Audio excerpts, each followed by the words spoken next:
Below the belt post kay Valdez, pinotakti ng mga volleyball enthusiast. Pinapaimbistagahan na ng Creamline. Hindi magandang biro at ito nga ay sobra na rin para sa mga haters. Ginagamit pa ang pangalan ng One Sports. Good day ka Heartstrong and welcome back to our channel. Pero bago natin yan simulan, huwag mong kalimutan mag-like, share, subscribe and click the notification bell para update ka sa ating mga video. Mukhang may masasampulan na ang Creamline Management matapos na may nag-post patungkol kay Valdez na very alarming.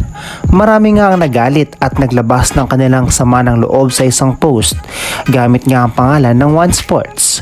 Hindi nga ito nagustuhan ng mga fans, especially sa fans ng Creamline at kay Valdez.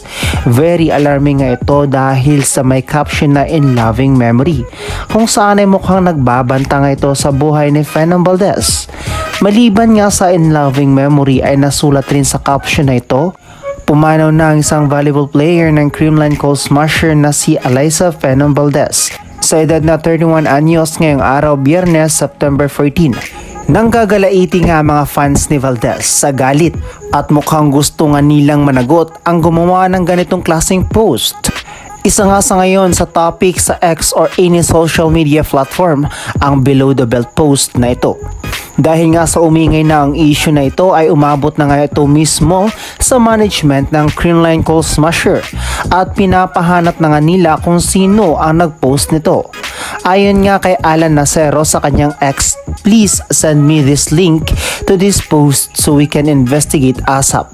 We will not stand for this. Ito na nga ang inaantay ng mga fans na mapanagot ang gumawa nito sa social media.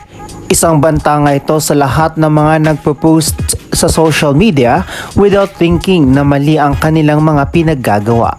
The Creamline Management will take an action to resolve this issue right away. Kaya't good luck na lang sa gumawa ng post na ito at pag ito ay na-trace mismo ng management ay siguradong masasampulan na ng Creamline. Ito ay isang paalala sa lahat na hindi lahat ng bagay ay dapat gawing katuwaan, lalo na't ito ay below the belt na, especially sa mga taong wala namang ginagawa sa iyo ng masama. Si Valdez nga ang pinaka-genuine sa lahat ng players na kilala ng mga tao na ni minsan ay walang inaapakang tao at walang nasasagasaan.